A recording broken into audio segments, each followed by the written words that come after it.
Nagkakilala kami ni Jeanette nung una sa schoolmate kami sa BPC, dyan sa Kalumpit. Schoolmate kami pero hindi kami nagkakausap. Nagkikita lang kami sa mata. Ayun, tapos nung nakagraduate na kami, nakita niya ako, nadaanan niya ako sa isang stall. Nung time na yun ay nasa networking ako. Kumbaga, sabi ko, eto, prospect ko to. Kumbaga, parang pwede ko siyang mahikayat. Kinuha ko yung number niya, chinika-chika ko. And then, nag-text kami pero hindi ako nagre-reply. Siyempre, maganda tayo. Ayun, tapos nung kinabukasan, pinuntahan niya agad ako dun sa work ko. Pinuntahan ko siya dun, inalo ko siya, kumain kami actually, ala akong trabaho nun. Napakain ko lang sa kanya, burger machine. Tapos hati pa kami nun. Pinaluwa lang pa nga niya kasi wala na akong pamasahin ng pauwi. Yun lang talaga kasi wala akong trabaho nun. Pero after nun, nagsumikap ako, nagtrabaho ako. Yun. Ako naman, bumabawi naman ako sa kanya. Huminga ka ng malalim at tayo'y lalarga na. Handa na ba gumala? Ang daming bawal sa mundo. Ang daming bawal sa mundo. Sinasakal nila tayo. Sinasakal nila tayo.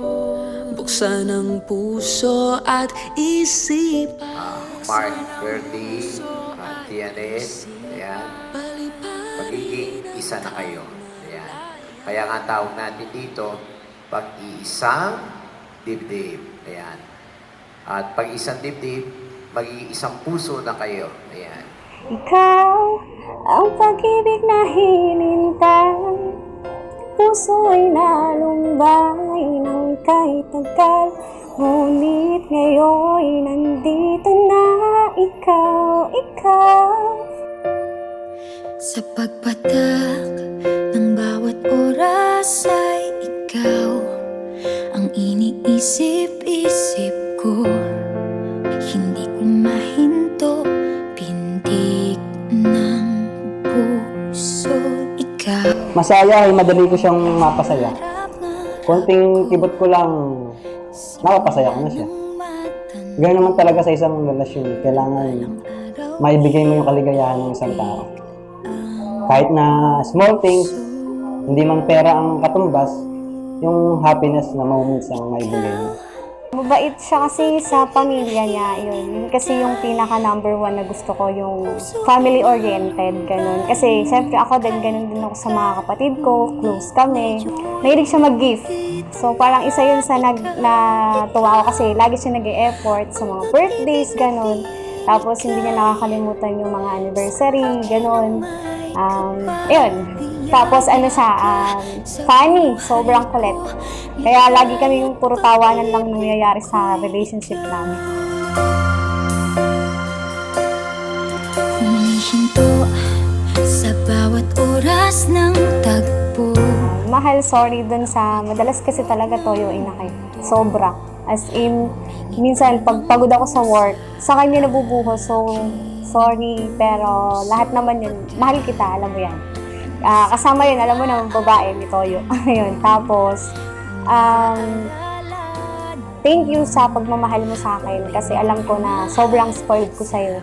Sobrang inaalagaan mo ko lahat ng gusto ko, pag-aalaga mo sa akin, ginagawa mo. At nararamdaman ko lahat ng effort. Ikaw, ang pag-ibig na hinintay. Puso ay nalumbay ng kay tagal. Ngunit ngayon nandito na ikaw. Ang gagawin ko ang lahat upang maging mabuting asawa, maging mabuting ama sa magiging anak natin. Pipilitin ko at gagawin ko lahat ng aking makakaya upang matupad natin ating mga pangarap. Ayun, promise ko sa'yo, ganun pa rin ako. Toyoin pa rin ako. De, joke lang. Siyempre, kahit naman ganito ko, mamahalin kita hanggang huli. At aalagaan kita. Hindi ako magbabago kung ano tayo dati. Ganun pa rin ako. hanggang sa dulo. Iyan lang.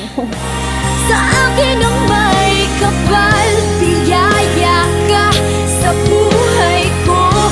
Ligaya't pag-ibig ko'y ikaw.